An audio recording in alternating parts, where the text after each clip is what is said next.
Welcome. We're thrilled that you all are here. Folks are still filtering in, and my colleague Hannah is going to be continuing to admit people. This is the first in a series of 3 webinars on increasing efficiency in permitting restoration in flood hazard areas. We've got a packed agenda with an incredible lineup of speakers, and really, this is the beginning of more conversation.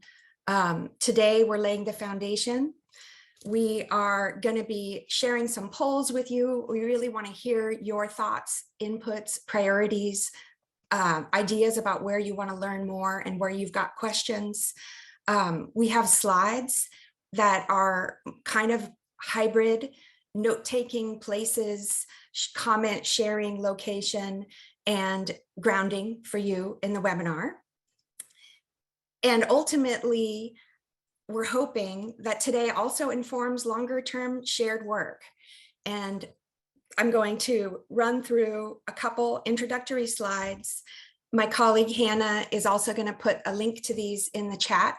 You can open them, look through them, work on them within Google Slides. And a key piece of what we're really hoping for is to tackle some really tough issues that have been vexing many folks in the field for years and years. A rescindment of a waiver that occurred in 2020 to fish enhancement structures in the floodway was a bit of an impetus for this, but there's more than that. And so for the groundwork of why we're here today, there's this sense of a lack of shared clarity, and we have an opportunity to come together and learn. A desire to discuss tips and tricks about how folks can work more efficiently within legal requirements to help meet salmon recovery objectives and flood risk management. We are all anticipating, I think, upticks in funding, know about the heartbreak of declining salmon runs, climate change, and have a shared hope that we can make systems work more smoothly together for public and ecosystem benefit. And you all are an amazing group. We had almost 225 people register for today. These numbers here, or the kind of breakdown of who's in the room, reflects responses that you all gave. And we need each and every one of you to make change. The tasks ahead of us are large and significant, but the stakes are high. And we care so much about these systems. We're kind of hoping that in these 3 webinars, we can all come together and think about places where we can. I'm going to kind of mangle an Angela Davis quote. So this is the new part. It starts with understanding the system. Then we want to accept the things we can't change and change the things we can't accept. The last part is the Angela Davis part. And as you think of those things in your mind, we want to ask you to also think about what that change requires.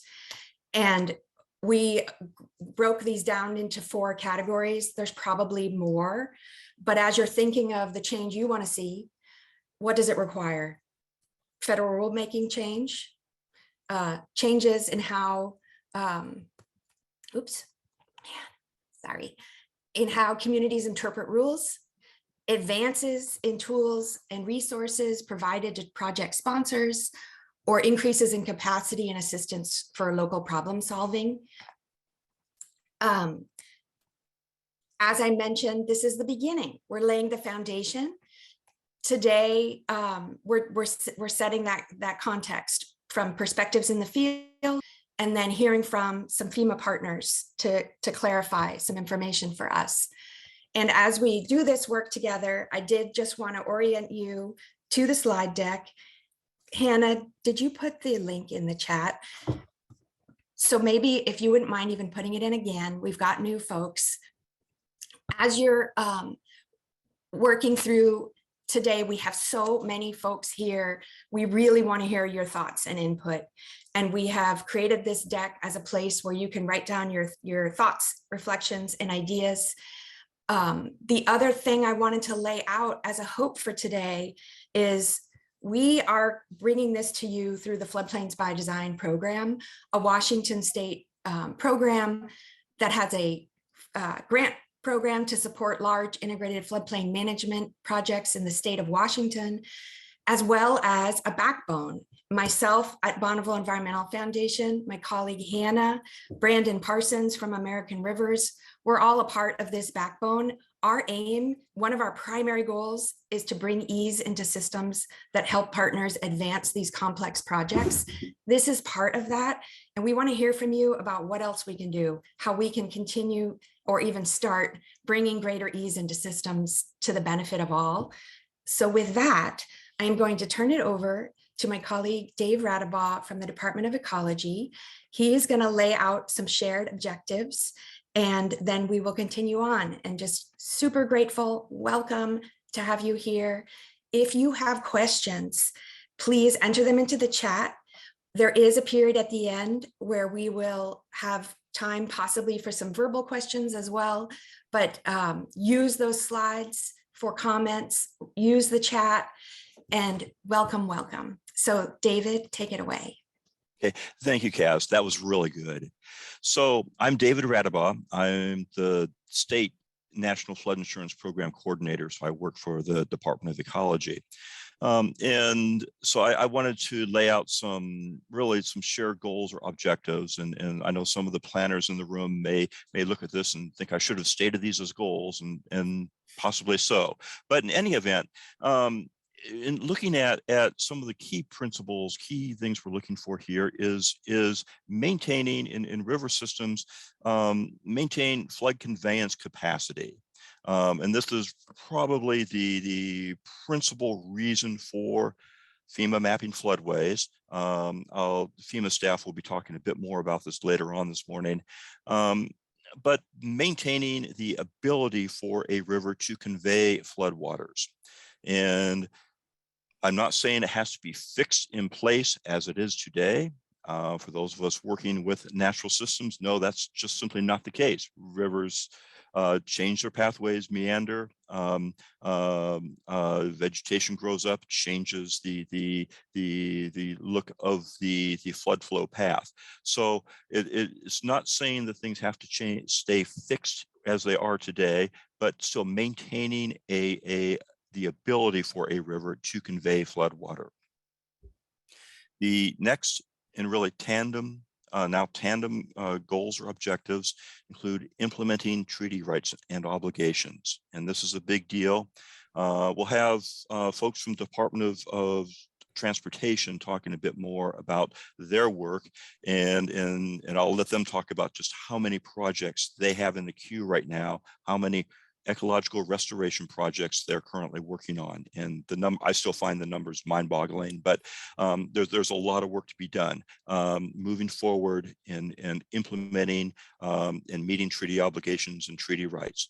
This is very important. This must happen.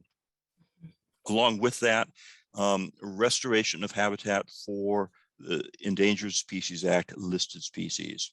Now, FEMA has been dealing with this in a fashion in the Puget Sound region through the Puget Sound Biological Opinion. We have a number of listed species across the state, across the region, and there's been a lot of focus on the Puget Sound region, but looking to restore habitat for species. This is critical. We can't expect to have viable populations of species without habitat. And so we need to restore the habitat. And so this is critical. And many of you are working in the restoration field. We have folks from NGOs, from agencies, all working together, working on projects to restore habitat right now. And then in the existing environment, the last objective I'll point to is not creating additional risk. Now, we do have elements of the built environment. One of this objective, so to speak, came out of really there's a requirement in the FEMA mapping and remapping requirements to not raise flood elevations for existing buildings. But so looking at not harming the existing environment, existing built environment. Now, this isn't just say don't do harm. This also, we can look at, do projects need to include those lands in the project, and maybe some of that infrastructure, some of those buildings are in the wrong place, and think about moving those buildings. So we take a broader view of this, but not to increase risk of flooding and flood damage for individuals that are in the floodplain now. So those are some of the basic principles or objectives that we're looking at, and looking at how to do this efficiently. I think the conflict that I've been hearing about from people is these objectives are in conflict. They don't work together. And so in a sense, the purpose of these webinars, the purpose of this whole discussion is to find a way to efficiently move forward on these objectives, and be able to get restoration projects on the ground efficiently, and maintain flood safety and flood flow paths. Right. Thank you so much, Dave. I just wanted to reiterate that these webinars were the outcome of input from many practitioners and even agency partners who see a need for folks to come together. And the different objectives have maybe different priorities for different partners. And I also want to call out a great comment that was put in the notes by Kevin, that it's not just ESA listed species we care about. We care about, of course, the full diversity of life and living and non-living things that depend on healthy floodplain ecosystems. And so thank you for making that point. We are really grappling with the big dream to make our systems healthy and productive, and reconciling that with laws and insurance programs and other systems that have been put in place many decades ago. So these are tough issues, and we wanted to lay those out just to hold that foundation of multiple objectives. Thank you again, Dave. With that, I'm going to turn it over to Leif Embertson, a principal at Natural Systems Design. Leif has his fingers on many, many exciting projects in the state of Washington and beyond. He's been a key person weighing in on the structure and content of these webinars. And Leif, we're really thrilled to hear from you. And I think you need, are you unmuted? Yeah, thanks, Cass. And big thanks to you for all the effort putting in coordinating kind of this group and effort. You've put in a lot of hard work to get us where we're at today. So for everyone else, originally at this time slot, Paula Cooper was going to talk, and Cass asked me at the last minute to fill in for Paula. And so I don't presuppose that I am any Paula Cooper, for those of you that know Paula, but I'll try to give my perspective on kind of this issue as we move forward. And part of giving my perspective is first kind of starting with the lens that I see things through. I'm a professional engineer with 20 years of experience, master's in river hydraulics and mechanics. I started my career doing a lot of FEMA work through the map modernization effort, no rise analyses, kilometer-loamers. And then within the last 12 years, I've really specialized in river restoration out here in the Northwest. I feel like having this conversation and building on Dave's intro on shared objectives, part of understanding and working towards shared objectives is understanding everyone's context in the conversation. So I thought I'd kind of start my talk with my understanding of different parties' context in this conversation. And I thought I'd start first with FEMA. And as I work through these, if I misrepresent anyone's context here, feel free to add that in the chat log. But you know, FEMA is really the entity responsible for administering the National Flood Insurance Program. Without the NFIP, federally backed flood insurance wouldn't be available, you know, in the U.S. Before the NFIP, flood insurance wasn't available, and development within the floodplain is rampant. So flood damages are a huge cost to the federal government on any given year. An average cost to the federal government is somewhere around $3 to $4 billion a year in flood damages. So FEMA's responsibility is to administer the NFIP and also work to put sideboards on the regulations to be fiscally responsible for the federal government, right?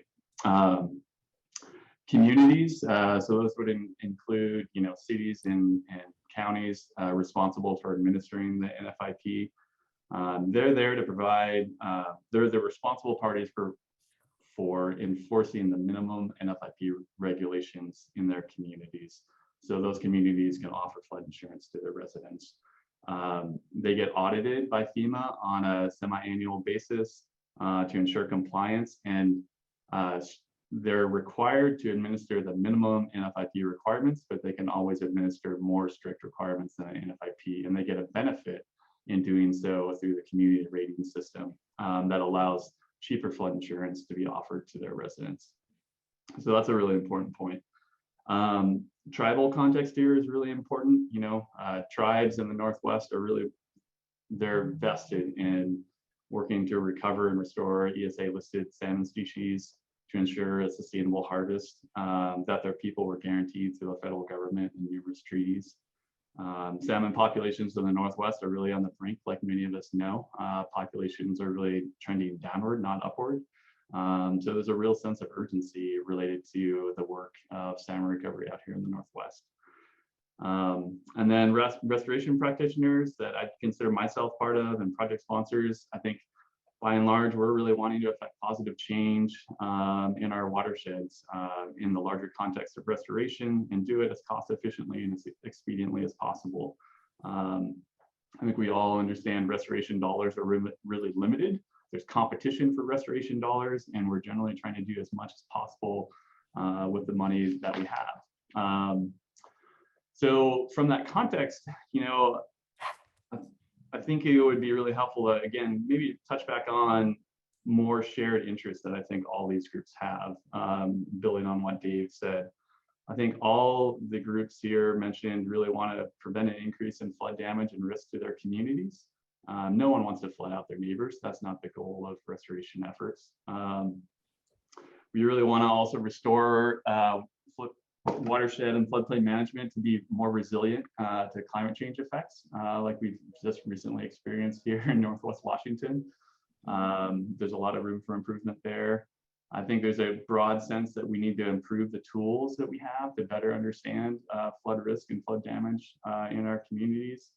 And there's also, I think, a broad sense that the NFIP was written almost 60 years ago, and it's probably time to revisit parts of the NFIP to better suit the applications that we're doing today, and changes in perspectives relative to floodplain management and climate change effects. So I think it's also really important to acknowledge, like, where are the friction points?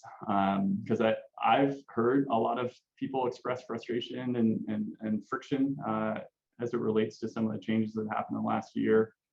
I think the friction points that I think are most pertinent to me, you know, there's a limited effectiveness of projects adhering to the no-rise condition, right? So if we're trying to restore these systems and trying to meet a no-rise, those two goals are kind of in conflict with one another. There's the timeline and schedule to work through the CLOMR and LOMR process. There's also the cost for that process. A lot of projects didn't anticipate that cost, and it's creating a burden on those projects. There's also little to no flexibility in a lot of the code interpretation. So, you know, the way we view things in Everett or the lower Snohomish is not the way we view things in upper parts of the watershed that are relatively low risk, and there's little ability within code requirements to account for that risk tolerance. There's also, in a lot of situations, the current mapping is frankly somewhat of poor quality given the timeline at which the mapping and models were done, right? So a lot of our maps and models were done in the late 70s and early 80s. Rivers out here in the Northwest, and really rivers everywhere, have changed a lot since then. And oftentimes when we get through this process, we have to understand how to accommodate that change. And then also our hydrology is really changing. So due to effects from climate change. So understanding flood risk both in the present sense and the future can be challenging, right? So from my perspective as a practitioner, you know, what I've seen is a lot of projects that were designed to meet a no-rise really do have a fairly limited benefit when it comes to restoration. The science is becoming clear that floodplain connectivity is good for habitat and also good for reducing downstream flood risk. But this often requires like raising raising flood elevations given the historic context of what humans have done in our watershed, and then also recent channel incision that's happened throughout the Northwest. I personally had 4 projects that were planned for construction in 2022 postponed to 2023 and 2024 due to accommodating the Coloma process. I have 1 project right now that might not really be viable as it was originally conceived and might require kind of either mothballing or totally redesigning the project to accommodate some of the changes in the last year.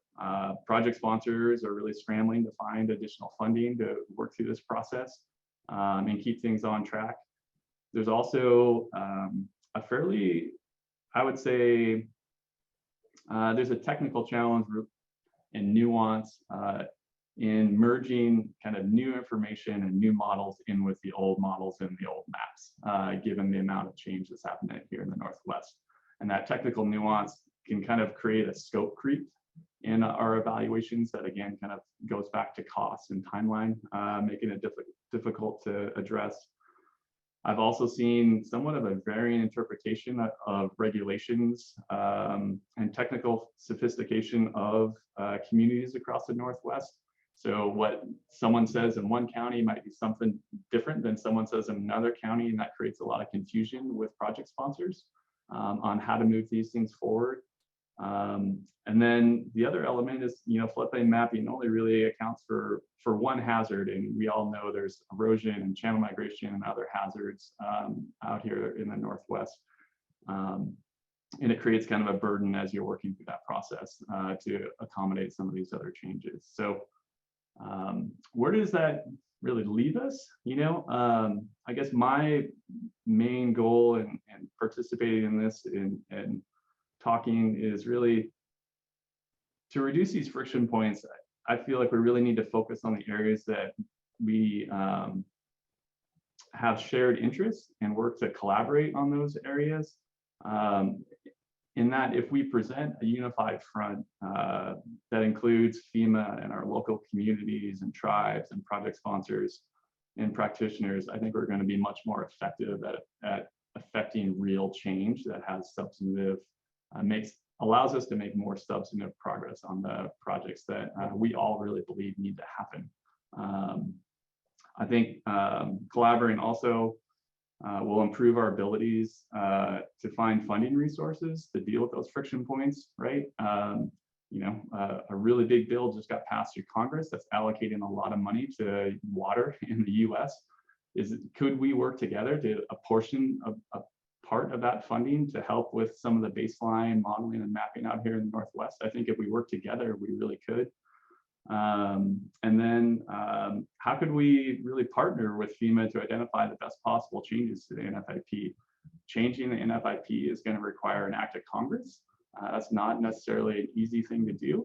But if we can work with FEMA and identify some of those changes, I think we're going to be a lot more effective than we could otherwise. So I think that's my piece, Cass, if you want to take it from there. Nailed it. Thank you, Leif. And Leif queued up something perfectly that John Graves recently shared in the chat that many of you may already have tabs on, which is that this is a period of comment on the NFIP. And there's a link to the Federal Register announcement about that John put in the chat. Thank you, John. And Brandon Parsons with American Rivers is also organizing and coordinating some comments. And so if this is of interest to you, Brandon is going to speak at the next webinar. And Brandon, would you take a moment just to share a little bit more about that right now to flag for folks? Yeah, sure, absolutely. This is a really unique opportunity. First time in 45 years that FEMA has opened up their national flood insurance minimum floodplain management standards. And so this is a very important opportunity to provide comments and feedback right now when they are listening, because it could be 45 years before they do this again. So now is the time to submit comments. As I put in the chat, Floodplains by Design and many partners and experts on this call are collaboratively developing comments. And we'll send out a draft of those next week to the network. And you can feel free to pull from the good thinking in those comments or into your own letters, or there could be an opportunity to sign on as well. And thanks, John. The comment period has been extended and comments are now due January 27th. Before we move on, I'm going to launch a quick poll that just tries to take tabs on where folks in the room are feeling some energy around change. And this mirrors the graphic in the slides that has the 4 kind of primary colors on it. But I'd like to ask you to give this a little thought. It's a single choice response, so you can pick one. Where do you personally feel energized about working to support change and improvement in systems? Rulemaking changes to the NFIP, federal level, changes in how communities interpret rules, advocacy for resources and tools provided to project proponents, and advocacy for increases in capacity, assistance, collaboration at the local level. And of course, you can always say, I'm tired, I'm busy, too much on my plate. Take another couple seconds and I'll close it up. Actually, I'll wait another because people are still active in there.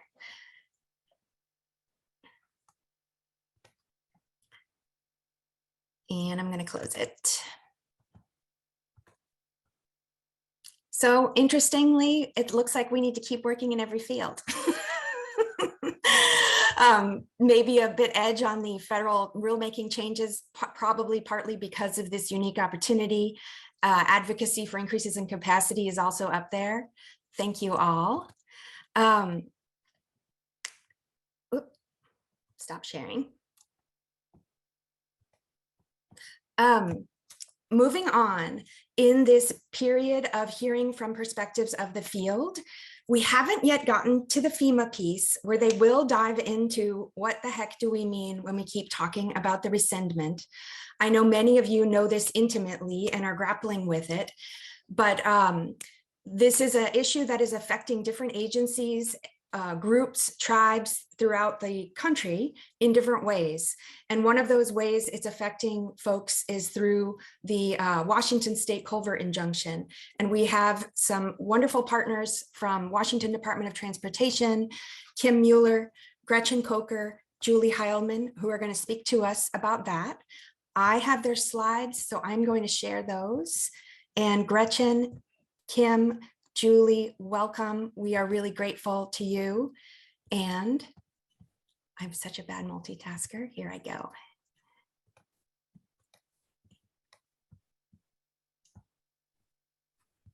Excellent job. Take it away. All right. Thank you so much, Cass. And I really appreciate you having us here today. We have a lot of restoration work coming up. And so we appreciate having this time. So we're jamming a lot in 10 minutes, by the way. So I'll kick it off here. My name is Kim Mueller. I'm WSDOT's Fish Passage Delivery Manager. I also have with me, as Cass said, Gretchen Coker and Julie Heilman, and they'll introduce themselves when they speak. So we're going to give you a short overview describing all of our upcoming fish passage work. And then we'll touch on floodplain permitting, and we'll wrap it up with our current flood risk assessment process. So this is our interpretation of the perspective from the field from WSDOT. Next slide. Same problem. There. All right. So we have a federal court injunction that was issued in 2013 that requires Washington State to significantly increase the effort for removing state-owned culverts that block habitat for steelhead and salmon. And there's a lot of this work has to be done by 2030. So the area in Western Washington that's in blue on your screen's map is the area that's affected by this permanent injunction. A lot of you probably heard about this. And we correct barriers outside of this area too, but we are really focused our energy on the injunction area. Next slide. So overall, there are about 2,000 fish barriers that are known statewide. We've got 1,000 that are subject to the injunction. And the injunction requires that we open up 90% of the blocked habitat by 2030. So this equates to 400 barriers in the next 8 years. So when Dave talked earlier about the astonishing numbers. I know this number really weighs on a lot of people, and you really feel the energy that we've got in our fish passage program. So again, I'm just going to repeat it: 400 barriers that we need to correct in the next 8 years. And the remaining 450 barriers, they have to be corrected at the end of their useful life or as part of another transportation project. So we will be doing fish passage work well beyond 2030, but we'll really focus the energy right now on the 400 in the next 8 years. Next slide. So we recently completed our 2030 delivery plan, which you can find on our website. It lays out the plan for correcting the barriers to restore that 90% of habitat by 2030. So this is a summary page that you can see on your screen. We have about 426 barriers in the plan, and the colors just, they show our different priorities of the years that we would be working on the majority of the design work. Our delivery plan includes barriers that are within 14 counties and within 45 city limits. So when Leif was talking earlier about the, owners having different jurisdictions to work with, that's again another, I think a big number: 14 counties and 45 cities that our barriers are within, that we are correcting in the next 8 years. So to put some of this into context, since 2013, we corrected 86 barriers, and we did not seek or receive floodplain development permits for any of those 86 fish passage barrier corrections. And that was because the projects, local permits are exempt under the RCW for fish enhancement habitat projects. We just shorten it by FHAP. So I like, it's a tongue twister for me to say that whole thing out, but because of the projects qualified for FHAP, they were exempt from local permits. So again, we did not get floodplain permits for any of those 86. And now, since the rescindment, I know there's been a lot of discussion about the rescindment and what it really did and didn't. But the reality is that we did not get floodplain permits, and now we are seeking floodplain development permits for a lot of our projects. And this is presenting really a large challenge to our program. It's one of our highest risks to the delivery of our fish passage projects. And I'm going to pass it now to Gretchen. She's going to talk to you a little bit more about our permitting challenges. And you can go to the next slide, Cass. Thank you.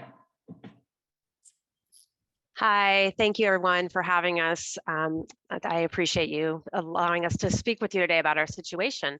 My name is Gretchen Coker, and I am the headquarters Permitting and Compliance Program Manager. And as Kim said, we're talking about the rescindment, and FEMA will be talking about that in more detail and what that meant.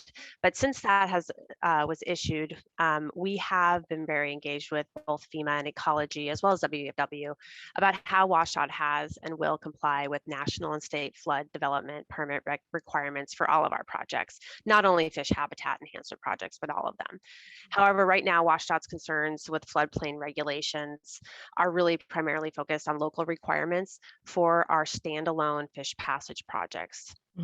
So while engaging in early coordination with cities and counties about our projects and their local codes regarding flood hazard reduction ordinances, we found that some local jurisdictions' codes are more restrictive, as Leif mentioned earlier, than the minimum requirements of the National Flood Insurance Program and state requirements. So for example, on the slide at my first sub-bullet, some locals have told us that they will not allow more than a 0.01 foot rise for projects in floodplain zone A or flood zone A, when the NFIP standards allow a rise up to 1 foot. They may also impose requirements on us that are above and beyond the NFIP requirements such as regulating additional flood zones than what NFIP requires, like Zone X. So given the volume of our projects and the timing deadlines that we have with the injunction and needing to construct 400 fish passage projects before 2030, the current situation really impedes our progress toward total injunction compliance. Reasons being that there's a lack of certainty at times on the type and the timing of the additional requirements that are going to be coming potentially from the locals that are associated with these more restrictive codes. And the lack of certainty really does impact our ability to deliver projects. Local codes that exceed this NFIP or minimum requirement are expected to cause delays and increase costs for all of these.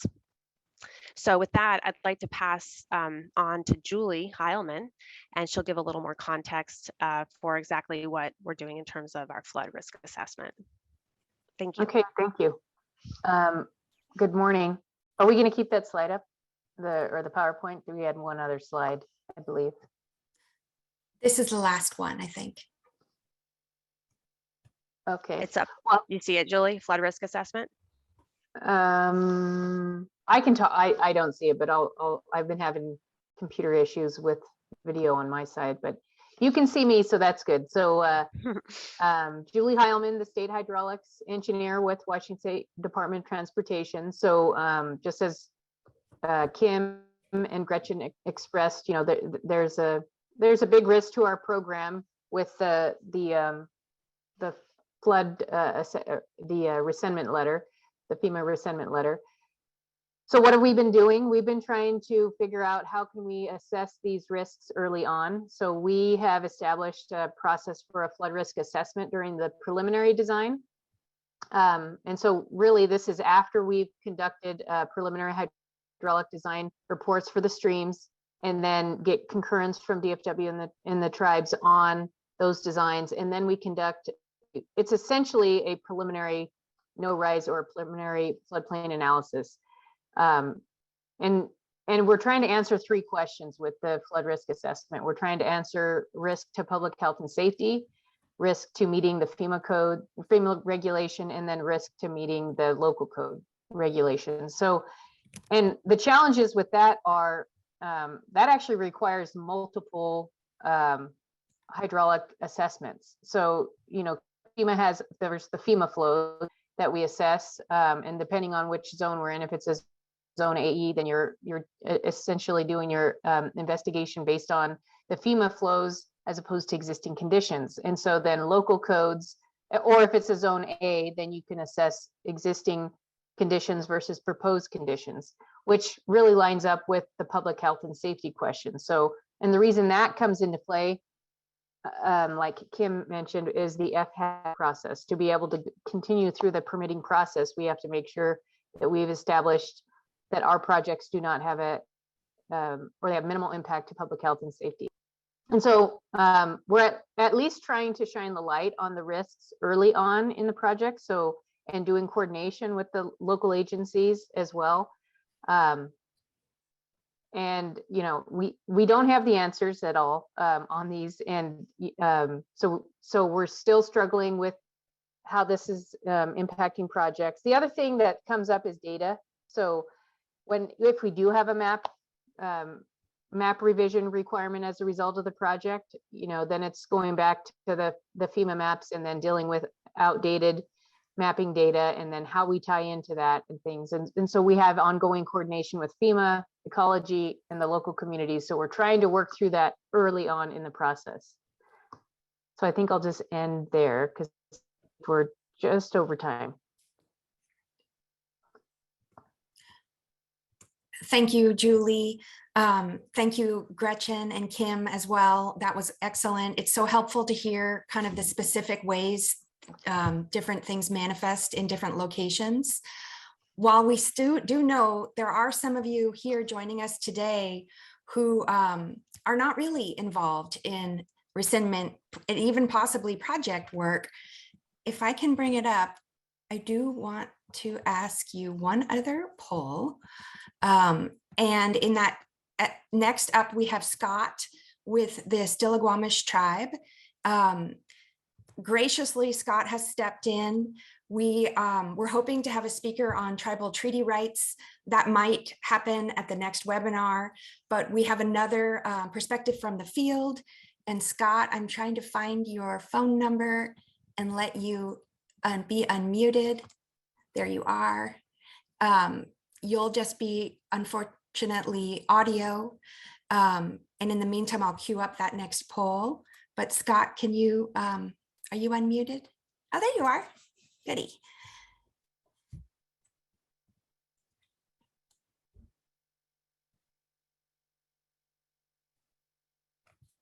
Too much clicking, sorry.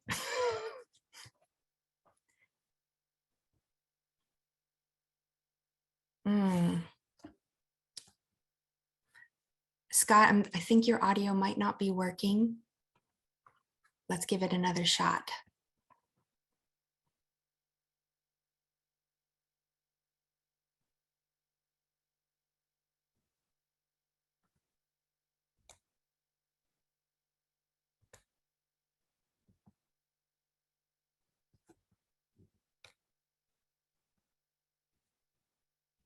shoot. Let's hold, Scott, I'm going to put up a poll right now, and we'll see if we can troubleshoot. If not, we will try you at the end, or potentially even invite you back. And I apologize if there were any technical glitches on our end. So we're curious, is this affecting you? And again, this might not be impacting on everyone, but if it does affect you, are you having any of the above? And this one is a multiple choice, so you could click more than one. Project delays, cost increases, design changes. Maybe you have projects and you've not been impacted. And of course, this isn't what I do. I don't have experience with this, either time-wise or role-wise or what have you.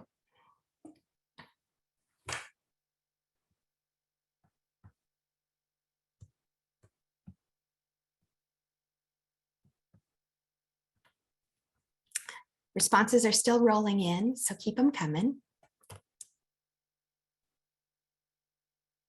And I'll close it up in about 10 seconds.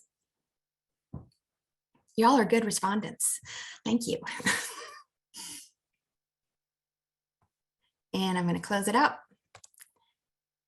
and share. Can you all see that? So interesting. It seems what we can dive a little deeper into the results of the poll offline. We can't immediately tell if individuals are having multiple overlapping problems or if there are differences. So we'll dig into that as a part of our wrap up for the webinar. And thank you all for sharing. Hannah, do we have any luck with audio? Let's give it a try. Do you guys mind saying something and we'll see? Hey, good morning, folks.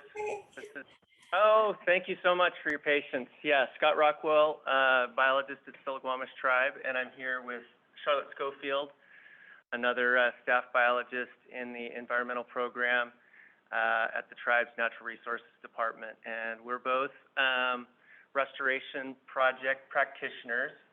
And for those of you who live and work in the Puget Sound area, you know, we have the Puget Sound Salmon Recovery Plan to delist ESA listed Puget Sound Chinook. And the Stillaguamish chapter of the recovery plan is Chinook centric. There are several chapters of the Puget Sound Recovery Plan that are multi-species, but there was a calculation back in the day when the plan was being drafted to really focus on the main stem and estuary and floodplains to address habitat limiting factors, principally limiting the production of wild Chinook, with some evidence that those improvements in watershed function and restoration of natural process would benefit all of the other wild producing species of Pacific salmon. And there's just increasing evidence that that is the case. The product of that decision and the plan that we're trying to implement as it relates to habitat means that we're going big. These are big main stem floodplain projects and estuary projects that either involve work right in main stem rivers or the forks, or involve large acreages in the floodplain that have been disconnected either through, installation of levees or the development of a transportation highway parallel to river corridors, removal of wood over time, and the incision of these rivers into their beds and banks. And so we are, by necessity, to implement the plan and restore the systems that support the treaty fishery, which the tribe has a federally recognized treaty right to. We've got to work in these floodways. And the tribe has been implementing engineered log jams in the main stem, North Fork Stillaguamish since 1998. So even prior to the official listing, the tribe recognized that they needed to take action early and often, and the tribe's been the principal sponsor of Chinook Plan projects since that time. And the tribe has, over time, had the expectation at a policy and a technical level that implementing the plan would gain momentum, that as the listings increased from ESA listed Chinook and bull trout to steelhead, that federal funding would increase, and that regulators and project sponsor partners would recognize the urgency of this work, and it would be accelerated. Unfortunately, on the implementation side, principally due to regulation, we've seen the inverse. And unfortunately, the rescindment of the Region 10 policy as it relates to habitat restoration projects is another brick in that wall. And so what we've got are a couple of examples, and I don't have a polished slideshow presentation, so I do apologize, but I thank you for the time on the agenda. But what I'll start with are examples of engineered log jams, and I don't have figures or images, but practitioners may be familiar with this style of restoration. It's essentially an engineered structure designed around an analog of natural log jams that existed prior to the development of these river valleys, that is intended to remain geomorphically stable for a period of time and have a range of in-stream effects, including scour of pools, sorting of sediment. In some cases, it is the project outcome is intended to locally raise hydraulic head during a certain stage of river flow to engage with the adjacent floodplain. And the targets within the Stillaguamish chapter of the Chinook Recovery Plan are quite ambitious, but they are based on science and the best available science. And to achieve properly functioning condition in the forks of the Stillaguamish River Basin, it will require thousands of pieces of wood in hundreds of structures in suitable locations. And the tribe, as the principal sponsor of these projects, has, as a matter of course, obtained a flood hazard permit from the community, which in this case is Snohomish County Planning and Development Services. And under the prior policy, which has been rescinded, there was a degree of flexibility which allowed these projects to go in the river to achieve a net zero rise where that was the intended outcome. But there was a little bit of room for that structure or those series of structures to interact with in-stream flow, maybe over the course of a single water year, to allow for the scouring of those pools and the sorting of sediment to achieve that net zero. That flexibility in project design has been eliminated due to the rescindment of the policy. And that's led to project modifications, which are achievable, but they do come at the expense of project effectiveness or maximizing that habitat benefit, pardon me, which, of course, Stillaguamish Chinook desperately need. They need that benefit today, not tomorrow. In other instances, what we've found is that and Leif alluded to this earlier, and I give him credit for nailing all the points, really. As has been acknowledged by FEMA personnel themselves, and we appreciate their candor, the 1D effective model in the Stillaguamish River Basin is woefully outdated. And in the tribe's attempts, working with our design teams and engineers and hydrologists, the tribe has attempted to utilize more sophisticated 2D modeling approaches to more accurately reflect existing condition and project outcomes. And in the attempt to provide the best information, what we've seen is that has tended to confound the process. And so we've actually reverted back to more crude modeling exercises with modified designs simply to meet permitting requirements in the interest of not allowing project windows to pass or funding to expire. So these regulatory hurdles have come at the expense of either project timelines or optimizing project outcomes. That's only the beginning of it, because what I'd like to do, and if I could share my screen, and like I say, this is very crude presentation, and thanks for your patience, but if I could go to a Google map, I'd like to scroll to a couple of properties that the tribe, using recovery dollars, have acquired, and the tribe now holds title to with deed restrictions, and intends to manage those properties on a conservation or restoration trajectory. And that's going to require a fair degree of floodplain and in-stream manipulation to deal with this legacy of development. And so if I may share screen. You should be able to, but let me know if not.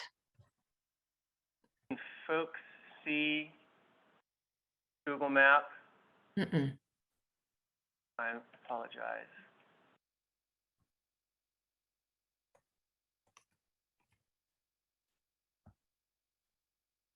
There it All is. right.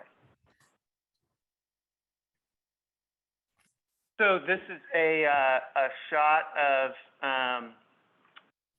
basically western Snohomish County, and highlighted is the Tribal Administration Office of the Stillaguamish Tribe of Indians Reservation, located just north of the main stem of the Stillaguamish River, this thread right here. Here's the town, or the city of Arlington, and here is State Route 9 and the confluence of the North Fork Stillaguamish and the South Fork Stillaguamish rivers. And the tribe's work isn't confined to one fork of the river, but the majority of the tribe's work to implement the recovery plan has been focused in the North Fork Stillaguamish. So I'm going to scroll upriver to a piece of property that the tribe acquired 2 years ago in a large meander of the North Fork Stillaguamish. We call this the Trafton Floodplain property. It totals 158 acres. It has 6,300 feet of river frontage, all of which has been armored or otherwise isolated from river processes, totaling about 4,700 feet of bank treatment. And this is all area that does flood, but it floods in the course of the, basically the rising limb of the river's hydrograph, and it backwaters into this area and acts as a bathtub. It's also adjacent to a large piece of Snohomish County Parks property, of which all of the RMZ that was in the channel CMZ has been recruited by the river. It's the tribe's intent to, over the course of several years, we are in the process of scoping and designing a restoration project to reintroduce river flow to this property. And so the long and the short of it is, in this instance, the project's intent will actually be to locally raise flood elevations in some locations. And the Clomer and Lomer process, as we understand it, and we're just making our introduction to these processes, could substantially impair the project timeline, and those processes have unknown implications for the restoration budget. And again, as it was once stated by a practitioner in this basin pretty well, these recovery plans are often being implemented with other people's money, with other people's permission, on other people's property. So through the acquisition strategy in targeted and prioritized floodplain areas, the tribe is trying to eliminate that third factor of doing projects on other people's property and managing expectations and maybe competing outcomes. But we're still working with other people's money and with other people's permission, meaning federal, state, and local permits. So that's one piece of property that the tribe intends to restore that the rescindment has implications for. And then traveling upriver a bit further, and then getting on to the north bank of the river, the south side of State Route 530, actually the south bank of the river, pardon me. The tribe has acquired another piece of property which has been isolated from active river processes, in this reach principally through the removal of in-stream wood and the channel's incision into its bed, but there is some bank armoring. We call this the Cicero floodplain property. It totals 143 acres. It has 6,600 feet of frontage, and it is also traversed by a substantial wall-based channel, which provides excellent Chinook rearing, as well as coho spawning, coho rearing, and steelhead rearing. And again, the tribe holds title to this property. It's deed restricted, and it's the tribe's intention to demolish infrastructure and enhance the property to reconnect it. Outcomes are going to be the same. In some places, the actual explicit intent of the project is to locally raise flood elevations. Clomer and Lomer could impede that work. So we're looking for solutions. We're looking for cooperation. The local community, in this case, Snohomish County, is represented on the Stillaguamish Watershed Council, which is the policy body in charge of implementing the Chinook Recovery Plan. So we have a degree of policy support, but we got to get there technically. And we're hoping to get the greatest degree of cooperation and support from Region 10 FEMA personnel to help us get there, because we know we all want to move in the same direction, and we want to comply with the law as well. We got to figure out how to do it. Thank you, Scott. That was really helpful. So appreciate you sharing the local context. It really helps kind of everyone get a feeling for the breadth of impacts. Without further ado, we are going to move right in to sharing with our FEMA partners. We are incredibly grateful for them and their time. As they are queuing up, I want to remind you, go into that deck, share your comments. We have an idea corner. We have a what are you still hungry to learn about? We have a parking lot, and we have a this part was great. So get in there, add your comments. As you're doing that, Briar Harris, Ted Perkins, our partners at FEMA, incredibly grateful for you and your time with us today. This is the beginning of a long and beautiful relationship. And take it away, please. Okay, yeah, thanks, Kaz. So can you see my screen? Yeah, okay, all right. So yeah, let's just start. So what I'm presenting today is really just the start of our conversation, which is trying to lay the groundwork of what our regulations are. So you guys can see what they are.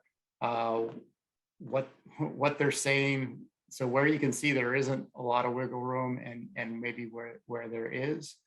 And just so for background, I'm an engineer. I oversee a lot of the flood studies we do for our region. And so we do flood studies more on a watershed basis, and we do it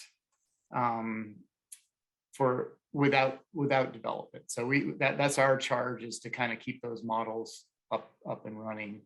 I've been doing it for 12 years. So we've probably done definitely over 100 studies with probably several hundred communities, and definitely dozens of tribes. And so I've seen the full range. And so that's why I'm going to kind of talk through some of the broader things, but I'm going to let Bryar just kind of introduce herself as well, just so you understand there's more than just a mapping side to FEMA. Right. My name is Briar Harris. I am the NFIP and Endangered Species Act Specialist. And our branch, the Floodplain Management Insurance Branch, we work with TED and their group.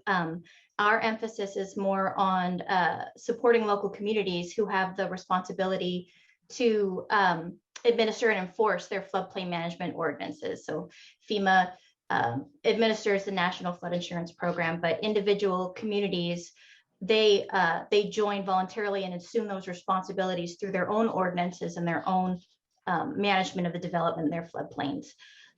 So in terms of what we handle, questions about permitting, local permitting, and how those regulations apply in that case, what, projects need to be permitted, which is pretty much everything.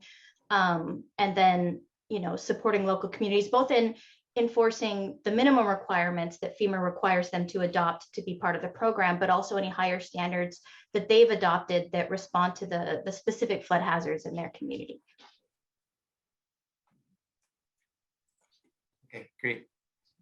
Yeah, so what I'm going to do is I'm going to talk through, let me see if I can just, there you go. I'm going to talk through what some of the regulations are, but I have Bryar here in the background to make sure I say things correctly, because again, she's more working with those communities on making sure their ordinances reflect the minimum standards of FEMA.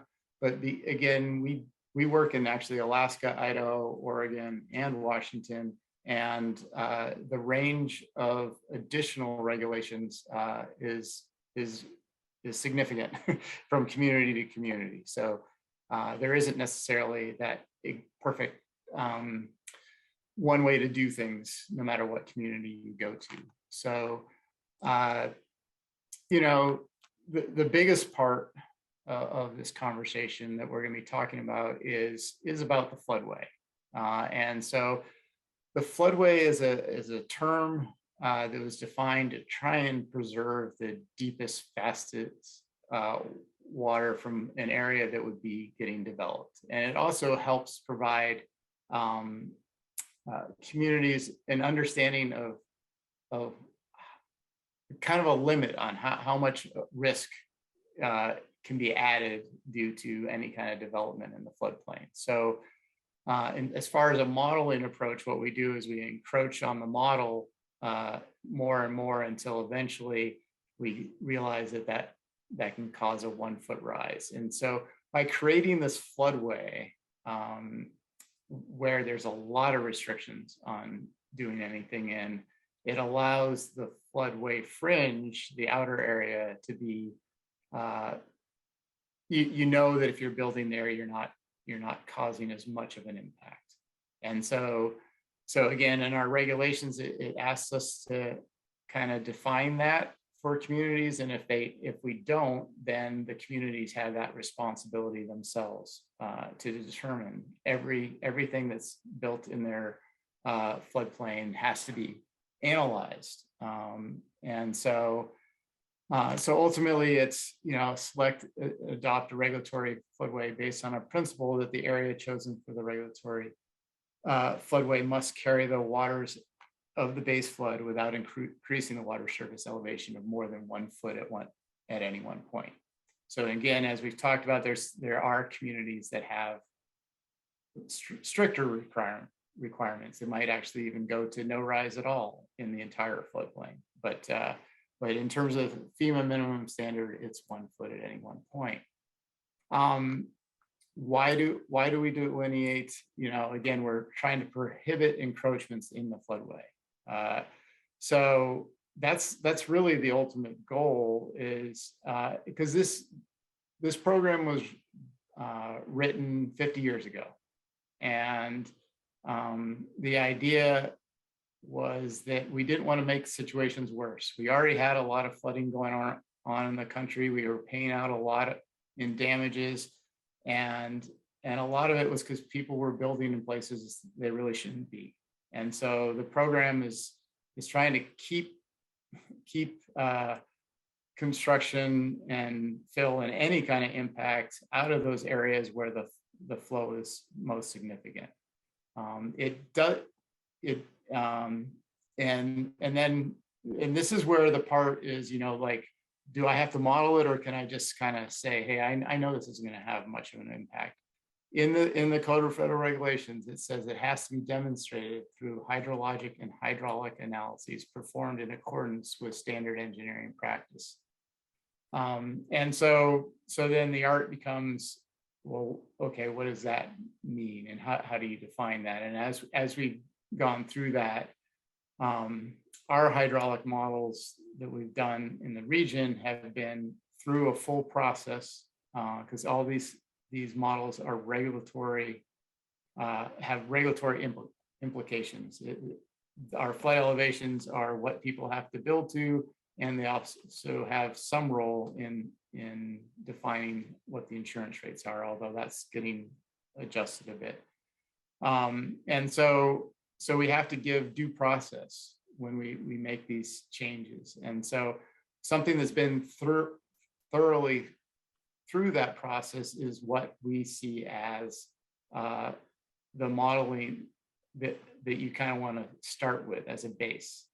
The challenge, and if you have hydraulic modeling that you think is better than that, then the only way to kind of prove that is to kind of go through that Lomar-Clomar process, and we'll talk about that in a minute. So, you know, there's been a lot of talk about the rescindment of the floodway of our fish enhancement policy. So one of the things that we want to emphasize, because I think one of the biggest things that it highlighted when we rescinded the policy that we had was people greatly misinterpreted what it said. And what it was basically doing was saying, you still have these no-rise policies, and I'm going to get into the nuance of what a no-rise means in a minute, but you, if you are doing development in the floodway, there was always that requirement for hydrologic or hydraulic analysis. If you can prove that it has no more than a 0.00 rise, then you could call it a no rise, and you wouldn't have to go through that Clomar or Lomar process. The only thing the policy did was say, okay, in an interesting nuance, if your modeling still shows a 1/10 of a foot rise, but you don't think that rise is really real, it's just kind of more of a hydraulic modeling construct, we'll kind of look past it. And headquarters, in reading our regulations that says, you know, what analysis has to be done, they said, yeah, you can't do that. So it's not like this should have been new necessarily. We still should have had to do all these things, but some interpreted that as you don't need to do the analysis. And so ultimately, what we're basically letting you know is we, as a regional office, do not have the authority to waive any of the federal regulations. So let's get into some of the more of the wording of the regulations. So, okay, let's say you need to change or have an impact. You have to do something in a floodway. And so, as Bryar has already mentioned, if you're doing anything in the floodway, basically it's going to qualify under this. We use the term development, but then they define development as pretty much anything in the flood. So if you're doing anything in the floodway, and it does increase the base flood elevations, then you do have to kind of go through that CLOMAR process. And that's out of the 60.3 D4. And so, and not only do you have to do that, but it then refers to 6512, which then talks about all the other things you need to do. And this is all related to, we're trying to not, because this is tied to the National Flood Insurance Program, we're trying to ensure a known risk. And so if we're doing things to change that risk, that's kind of not what we signed up for. Because if we're trying to define the insurance rates based on what the flood elevation is, and then that elevation moves up, then it's not in sync with what the insurance rates are supposed to be. So if you're going to have a rise, you need to first make sure that the communities buy off that they're okay with the increase in elevation. You need to certify that no structures are going to be impacted by the increase. And so again, those are going to be the insurable structures. And then the community needs to ultimately adopt their ordinances to reflect this change risk. So that's where all that the added level is required. And the reason, again, why it's coming from is that otherwise the insurance program isn't really kind of lined up. And not only that, but what the community has been regulating to wasn't to the right elevation, because that has changed based on this development. So can habitat restoration enhancement projects still occur in the floodplain? Yes, but as people have been relaying, there is a level of effort when we are doing things that are having an impact. And I think it's a fair question to be like, well, don't we want the river back to a more natural state where it has freedom to roam and the fish can, we have a responsibility with the Endangered Species Act to allow them to have habitat and all that stuff. And a lot of that has been removed. The challenge is we have developed in that floodplain and floodway, and we have to figure a way to basically take that impact out first to be able to restore it, or do the restoration in places that are outside of where we have these detailed flood studies with floodways, which are generally where our highest population is. That's not 100% true, but that's mostly true. And so if you're in a zone A area, there's definitely different regulations. And I'm not quoting all those, but there is a bit more flexibility and basically how you need to show to the community that you're not having an unreasonable impact on the floodplain. So we have no rise guidance. And so this is to try and avoid that LOMAR process. And that's basically saying, hey, my project is going to have zero impact. So I don't need to change the maps because the maps are good as they are.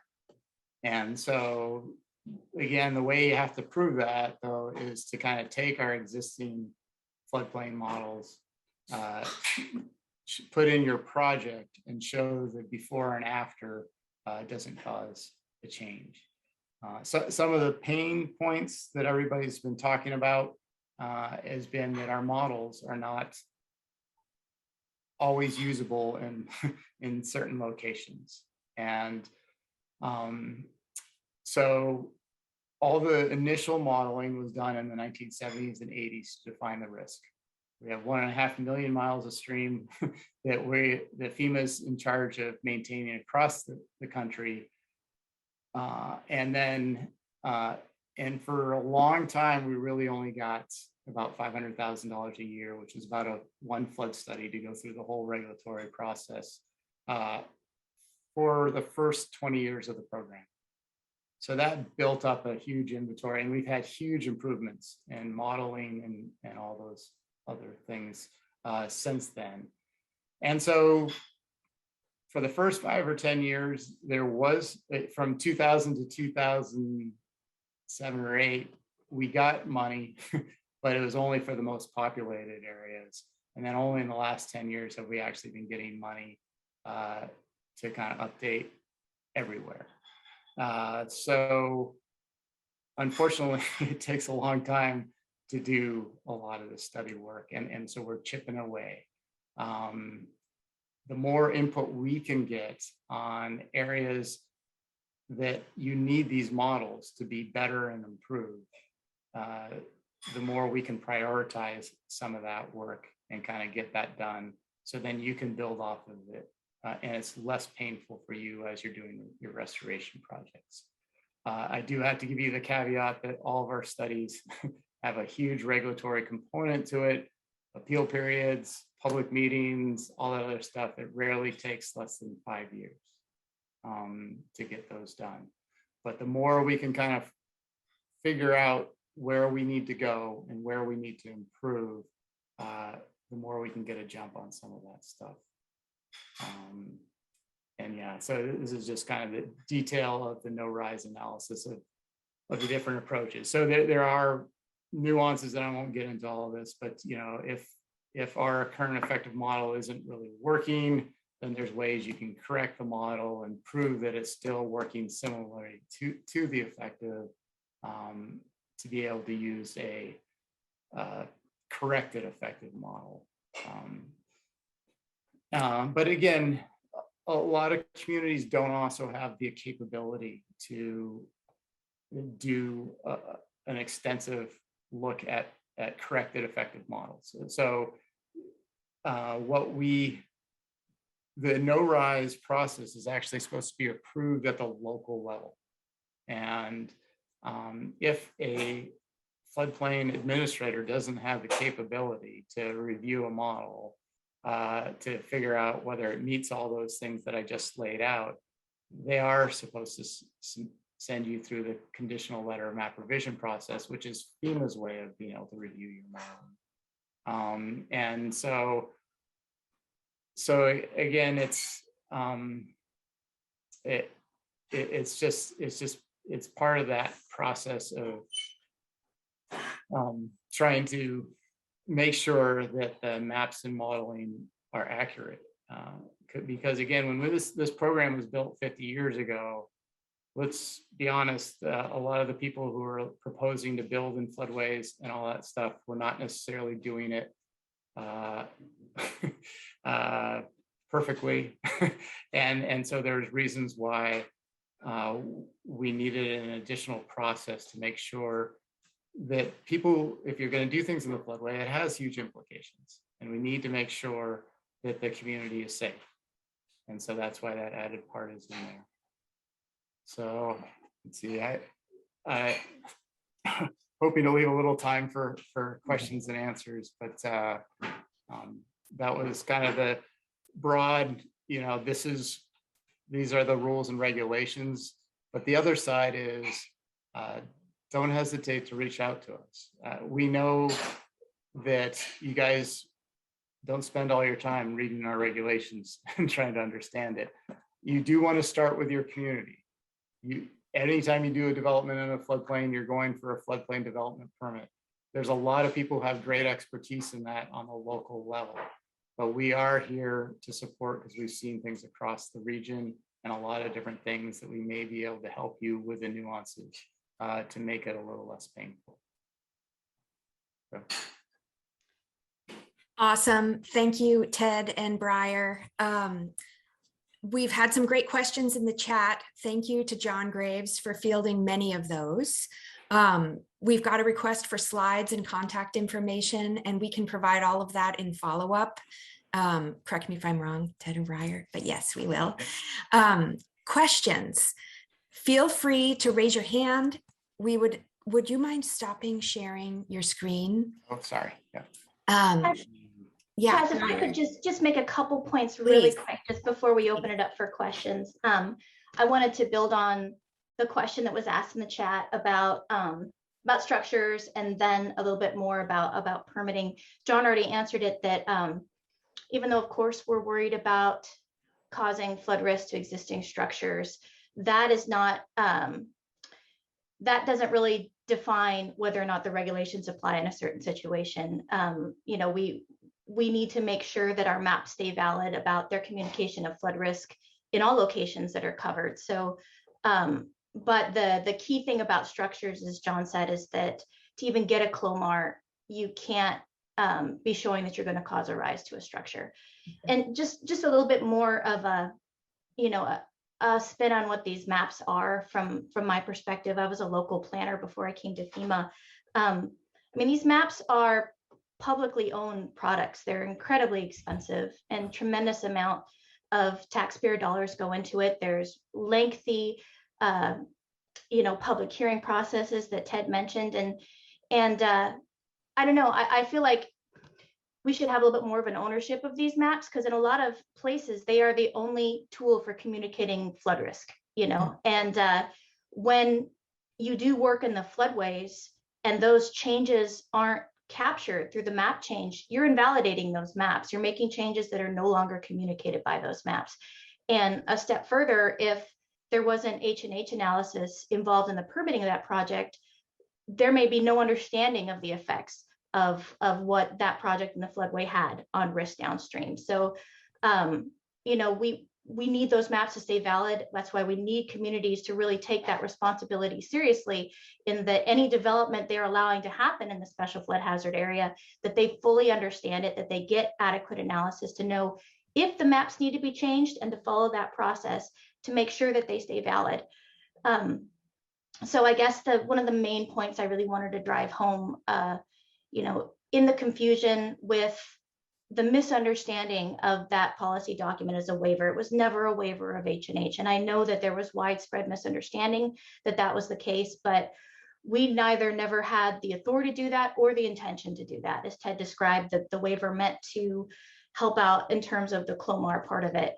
The other source of confusion was briefly mentioned by WSDOT earlier, the fish habitat enhancement project, hydraulic project approval with what, specific to Washington State. There was also confusion about the wording in that law that said that local permits were not, that local communities could not require local permits for those projects. That was never the case from the FEMA NFIP perspective. As Ted said, any development in the special flood hazard area must contact that local community for permits, and then provide the analysis or, and follow the map change if those are appropriate to that project. So floodplain permits have always been required. And so the rescindment of that policy document was, a kind of act of housekeeping, in terms of once we realized the misunderstanding of that, and that the small thing that we wanted to accomplish for it, as Ted said, was also not okay. Headquarters let us know. Recently, there was been some adjustments to the RCW to make it clear that that permits need to be required in service of a local community's responsibilities under the NFIP. And we're really happy to see that clarification made, but we also want to make clear that in the same way that there was no rescindment of an H&H waiver, that from a regulatory perspective, nothing has changed in terms of the requirements of floodway development. Also, nothing has changed in terms of whether or not a permit is required of any person doing work in the floodplain in the SFHA. So I just want to make those quick clarifications. Thank you, Bryar. That was great. And Ted as well. You really queued up well our next webinar, the topic of which is to hear from the community about ways people are finding opportunities to increase capacity, address challenges, consider ways to reframe interpretations within the bounds of the law, and also to push and identify together what are the needs. Ted opened up something asking people where they want that mapping. Let us know, put that in the chat. That's information that when we have it in number, it can be more powerful. What other tools and resources do you want to have at your fingertips? Unfortunately, we are at time, and I'm going to issue a few final polls for those of you who can stay on. I want to thank you all so much for taking your time to be with us today. I want to thank the presenters for their graciousness and their information sharing. We're going to follow up with you with the recording as well as links to different presentations. If you're game, let us know what you're interested in learning more about. And this will help us shape the next webinar. We'll go deeper on many of the topics that you all are kind of asking questions about and pinging. But nobody's answering my poll. Is it showing for you? It's giving an error. Oh, okay, that makes sense. That clarifies it more. Well, we'll follow up with a survey, and I'm so grateful again. Also giving a heartfelt hug in the virtual space to Paula Harris, who was really one of our key thinkers on this, and she's been busting her booty for the last few weeks in Whatcom County. And we are thinking of her fondly and missing her and wishing everyone the best. We'll keep your chat questions going and open. Thank you, Bryar, for sharing email. We'll follow up with that. And if you are game to stay on, you're welcome to hang on and ask questions in chat. And we can also take off the mute control in case people want to feel so moved to speak. Thank you. Thank you all.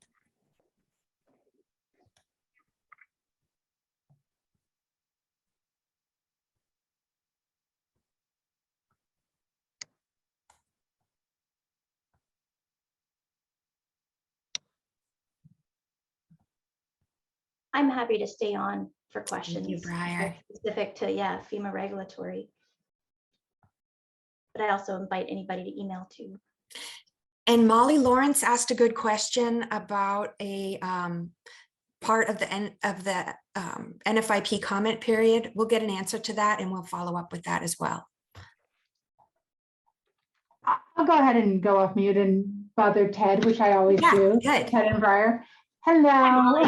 Thank you. Molly. Look at this. I love it. My room. I'm blurry, but not my room. I get a lot of questions from people about why there are development permits required for things. And I totally get, based on Bryar's explanation in the floodway, why that is. But the general explanation I give is just that you all are trying to keep track of the development that's occurring in the floodplain so that you can keep the maps updated.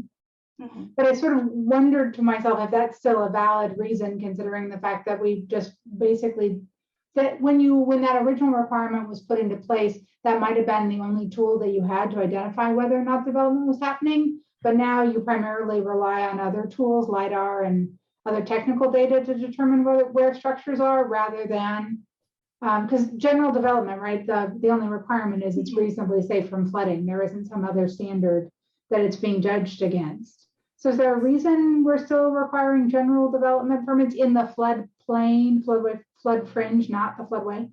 Sure, I can give a first blush at that. I think it just comes down to basically what the NFIP is. It's local communities assuming responsibility for what's happening in their special flood hazard areas. And so that, you know, that puts that responsibility on them. And so, yeah, you're right that in some cases, there's floodplain development that requires a permit that doesn't have specific regulatory rules about it. And so in that case, it ends up being kind of more an inventory sort of exercise, but it still meets that real basic requirement that FEMA has for local communities to have eyes on their floodplain, know what's going on, and be able to, you know, produce documentation and, you know, proof that they are keeping an eye on it.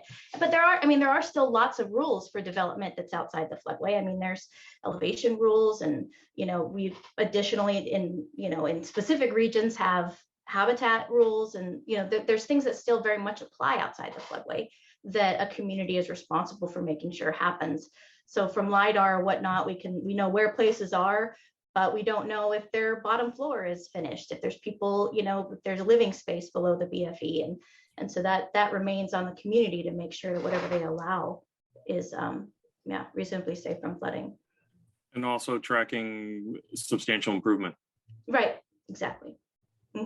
That's a huge one that we would, right, but you're both, in both of those cases, you're talking about structures again. I agree, right? Substantial improvements in elevation of the lowest floor. I get that. I'm thinking more of ag, for example, or grading, or, you know, just general grading rather than a structural improvement.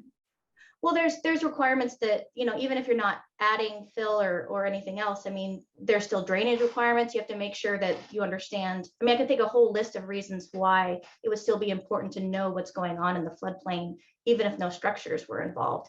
You know, there's, from a habitat perspective, and again, I know you're probably speaking just to the real basics, you know, but there's a ton from the habitat perspective. If you're clearing, if you're grading, if there's something you're doing that during a flood event might cause fish entrapment dangers, those are all important.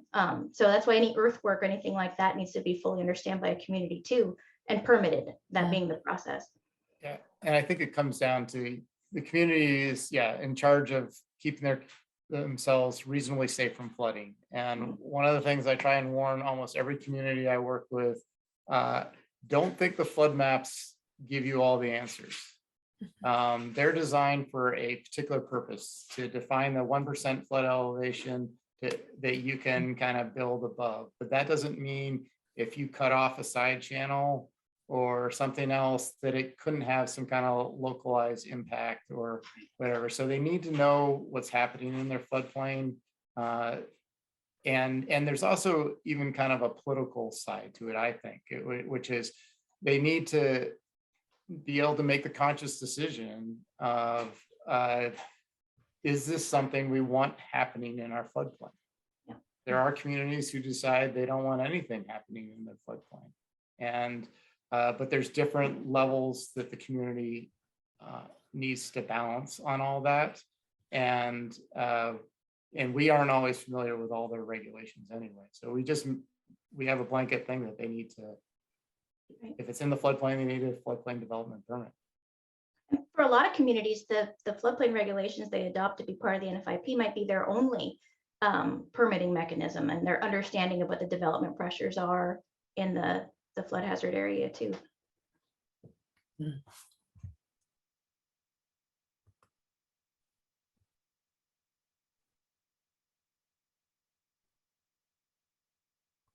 Okay, Rebecca has her hand up. Oh, Rebecca, please. Hi there, Rebecca Stabby with Snohomish County. This has been wonderful to hear and listen in from a regulator's perspective. And I think that that's something that's very important, is to bring your regulators along early and often so we're all on the same page. Because oftentimes it's trickle down and our codes are out of date right after policies are made. So I think this is good. One thing I wanted to touch on and piggyback on what Molly was saying. Thank you, Molly, for bringing up non-structural elements when they are being developed in the floodplain. I think this may be something, a topic for another agenda or whatnot, but I would like to hear from FEMA that's here, because I know that they coordinate with Department of Ecology to conduct a community assistance visit.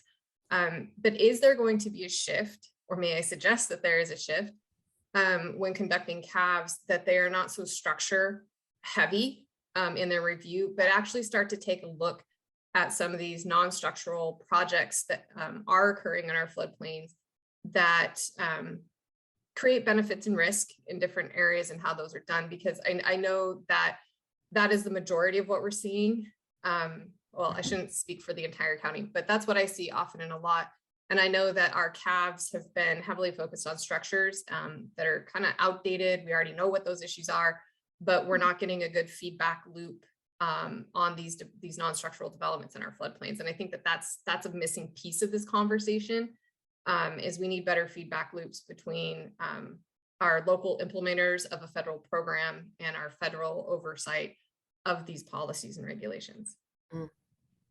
That's such an awesome point to bring up, Rebecca. And even though, as you know, the non-structural development are just as a community is just as responsible to make sure that they have those permitted and everything. But I mean, traditionally, the way that CAV has worked and FEMA's traditional focus on, flood safety to structures and whatnot, when we do a CAV, when we go through and we drive through, or we look in, Google Earth, generally it's going to be new structural development that we're looking at. If we, we're obviously looking for that other development as well, but it's not as easy to notice as a new house popping up. We might notice somebody's got a significant new, bulkhead or something in, and we might see that, but we're not doing river floats as part of our field work, right? So we're missing any of that bank stabilization or whatnot. And so when we ask a community for permits,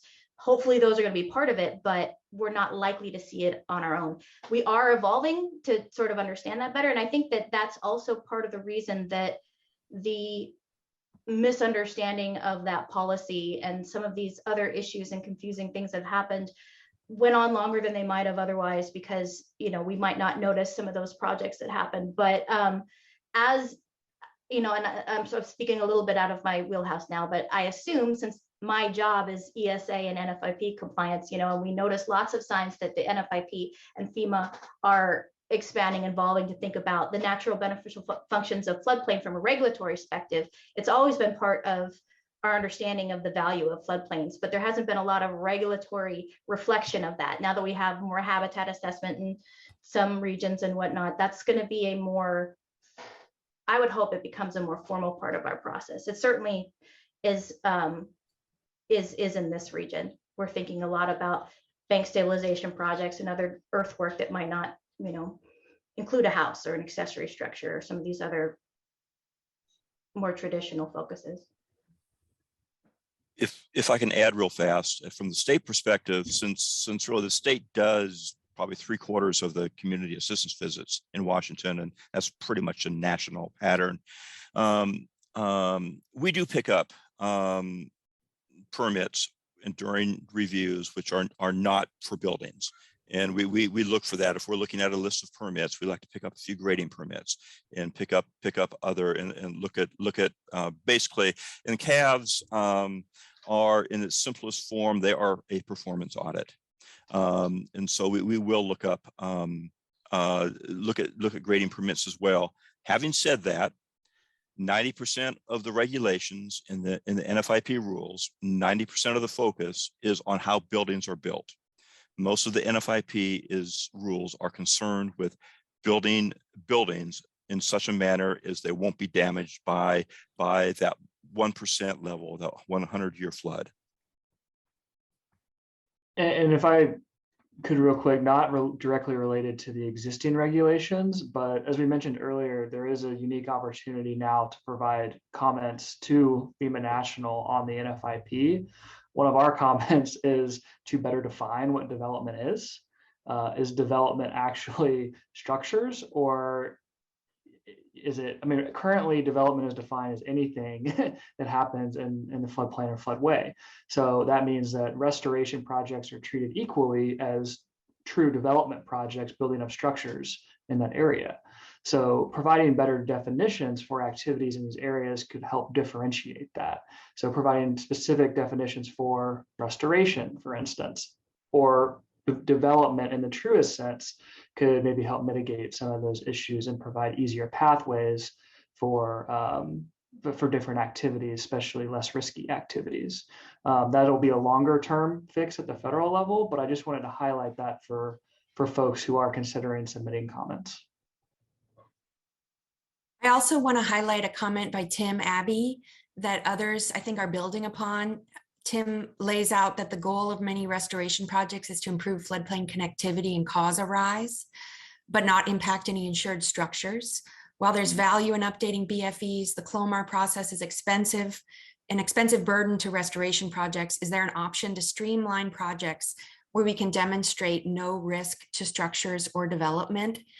And then Charlotte and Scott from the Stillaguamish kind of build on that in saying that the map updates tend to occur in places with developments. And so we're missing out on updating lower risk places where more ambitious projects might be initiated with less burden to proponents. They didn't say it, they said it better than that. And so this is a big one. Where can we get funding to support map updates? Do you have suggestions for things we might do collaboratively to support that? So I think there's several ways. Well, you know, one is, yeah, historically we were measured, and this is about a decade or so ago, about population affected. We do have some mechanisms to go outside of that now. Quite honestly, I'm doing a lot of Eastern Washington right now because we never have before, and they just don't have good enough products to regulate to. And that's just from a floodplain management side of things. So it is understanding, and we do have in the Puget Sound BIOP, there is a part that actually says that we should be helping to prioritize areas of that would help improve fish. And so that this could certainly be one of those. If we were highlighted that there were a certain river where a lot of work is going to be done and a new model would really help, I think that we could prioritize that. I only get so much money. Yep. So, you know, I have to balance it with the 4 other states. There are other mechanisms, and I think Dave Radabaugh could probably talk about floodplains by design or other mechanisms to try and update model communities. Often can update their own maps if they want to. And again, if a community is willing to do that, it also really helps me prioritize, because if they're willing to throw their money in it, then we definitely want to help in every way we can, because it saves us money long term. Ted, I guess I'm curious with the context that Leif said at the beginning, and then also just, you know, my own expertise and knowledge, given the fact that we have these systems that are highly dynamic, we have climate change that's happening and changing things very rapidly in ways, some that we can project and predict, and maybe some we're not going to be able to.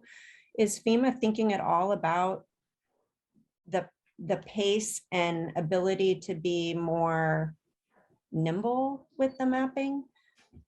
Yes, but do we have any answers? No.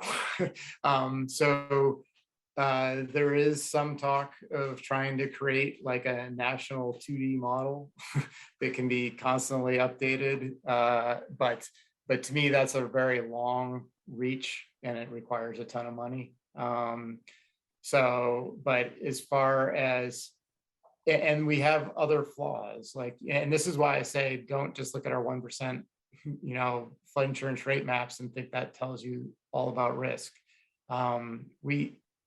For about a couple decades ago, we tried to look at erosion, you know, and here, you know, channel migration zones are huge, and yet we don't really define that on our maps. And erosion is definitely a real concern. We do that for coastal flooding because it's a very easy methodology for us. We don't do it on riverine because it's not an easy methodology to try and figure out. And when they looked at it, it was just going to cost us too much money to do it.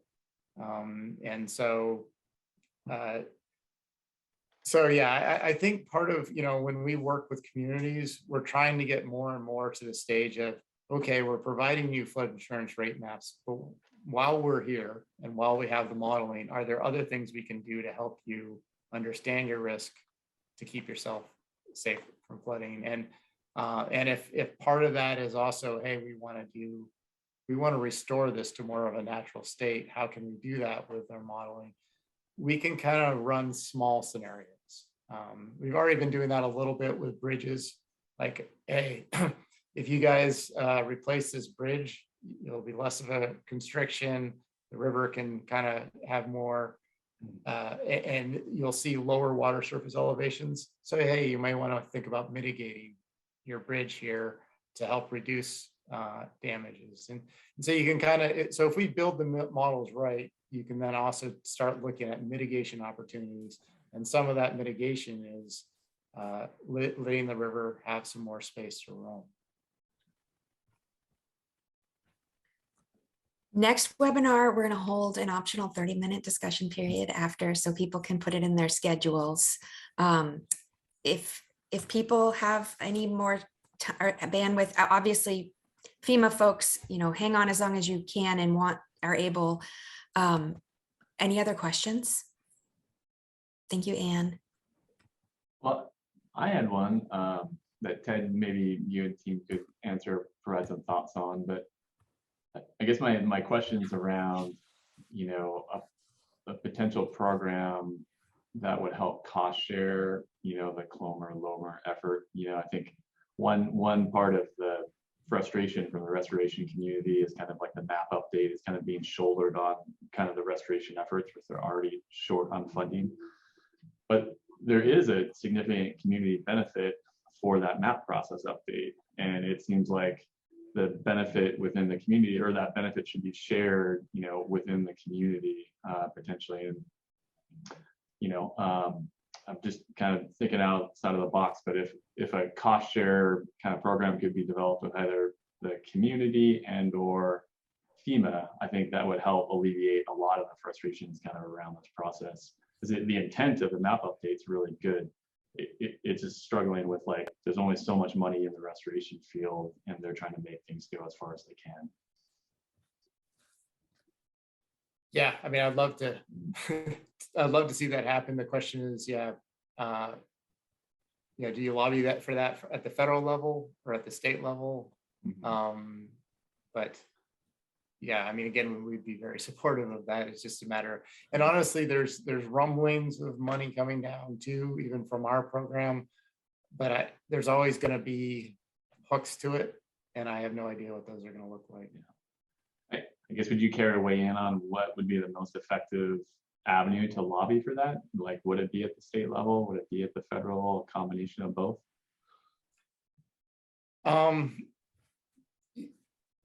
So as far as lobbying, I always have to be like, no, I can't do any of that stuff. But but I think any partner that brings money to the table is always something that I try and prioritize.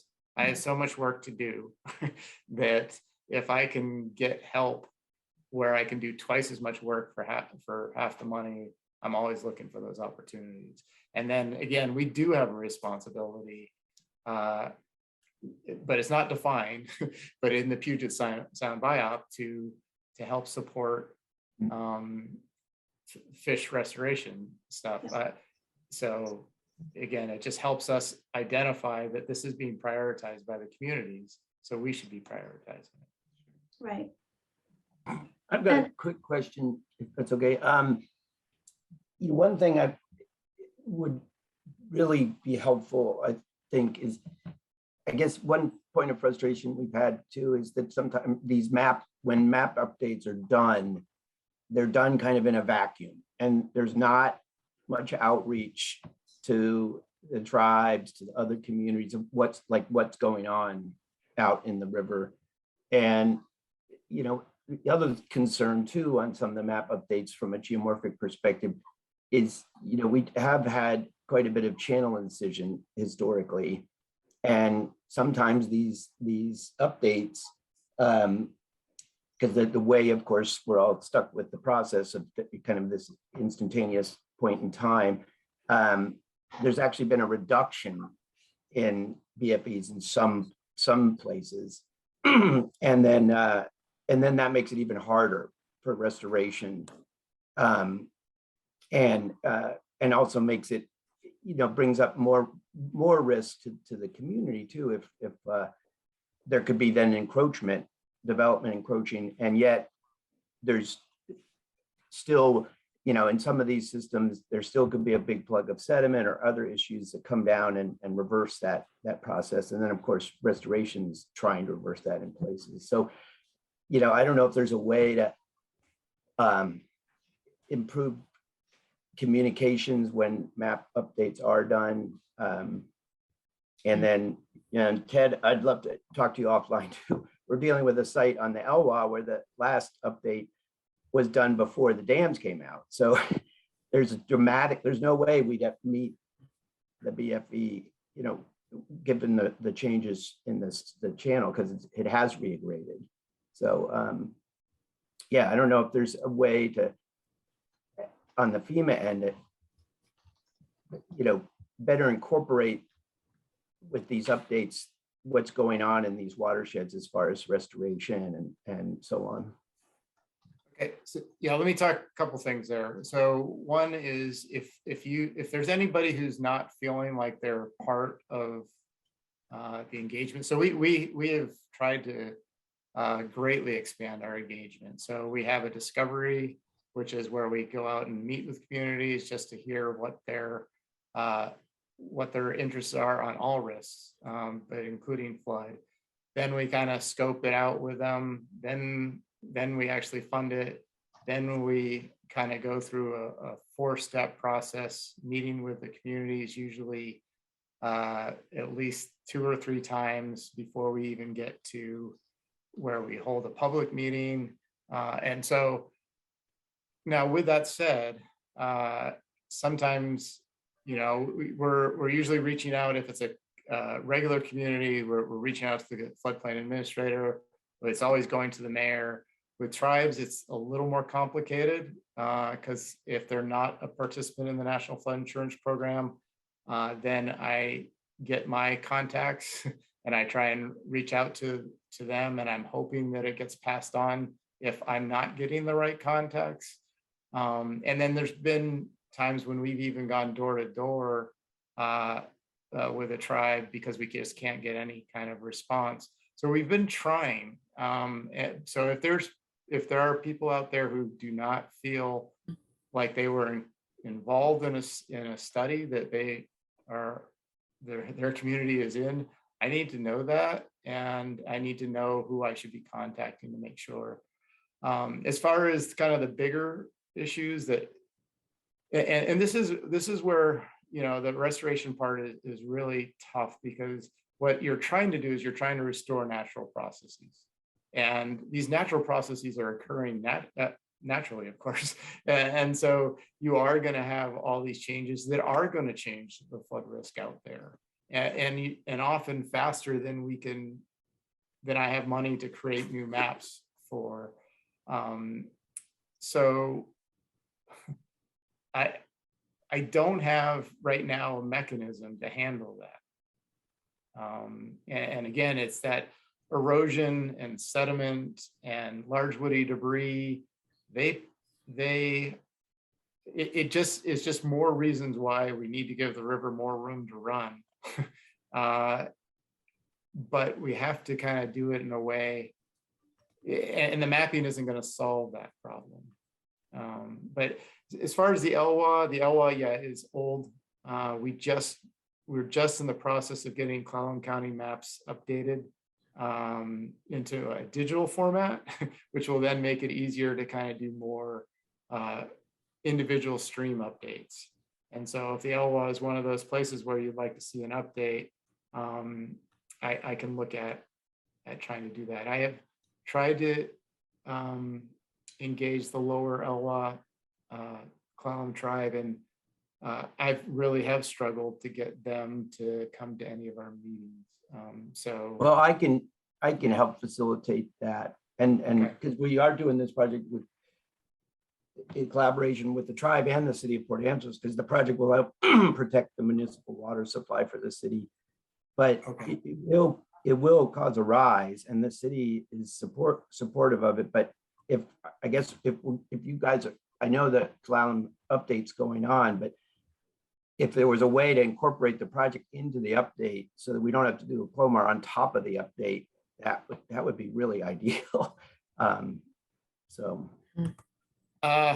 so there's a couple things. When I do our study updates for the regional side of things, I can't do things that have development involved in them. So CLOMARs, LOMARs are designed for development because there is an outreach process of contacting all the individual landowners that are affected. That while we have our own outreach process, it's considered different. And the idea is to allow, and you want that permitting process to happen. So if there is backlash, the community can decide, yeah, okay, we see this CLOMAR, we see what change you're proposing. The public is hating this, we're not going to do this, or maybe we can make an adjustment to make some of those concerns go away. So I can't actually incorporate development in our flood study. So I can yeah, well, I mean, there's no new development proposed. It's just the existing structures are there. That's all. Okay. I am. Oh, yeah. So good. I was just going to share that I'm saving the chat. We're going to download it. We're going to answer unanswered questions. We're going to weave in these thoughts to the next upcoming webinar. And I will also, we'll send out the slides again and leave them open for additional thoughts and comments until Monday. And we are serious. We're going to read them all. We're going to look at them and we're going to use it to craft the next sessions. That might be all the time we have. And to have 54 people still on a call 30 minutes after says this is a needed discussion. So to be continued. You'll notice one of the slides asks for thoughts on some other talks we could have. And so if there's a focused item that you're honing in on, I'm already having ideas from the chat, as I'm guessing many of you are. Put it in there. And Jason, we hear your comments and we are going to address them.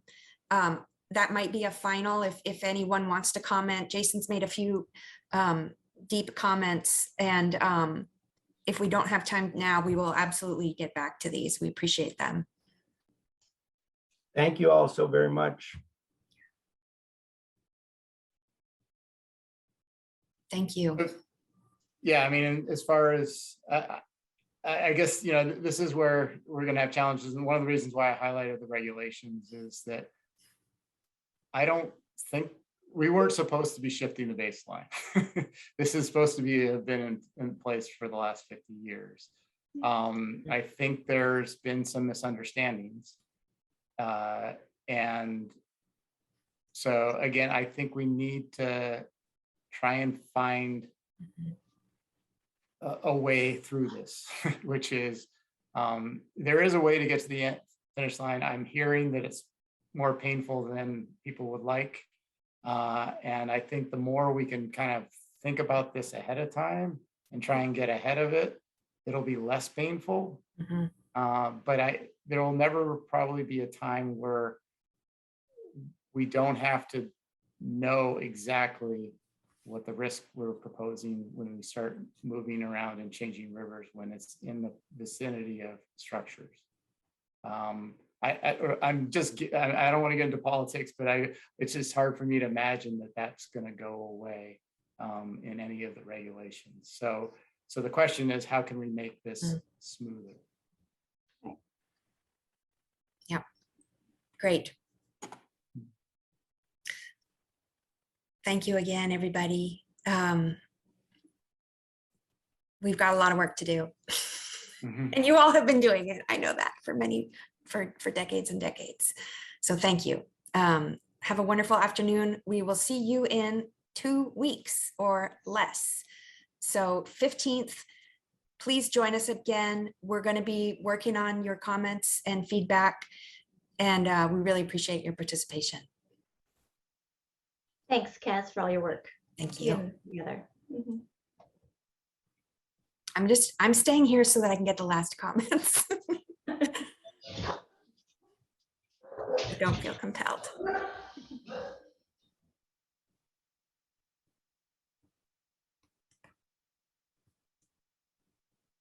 Thanks, Johan.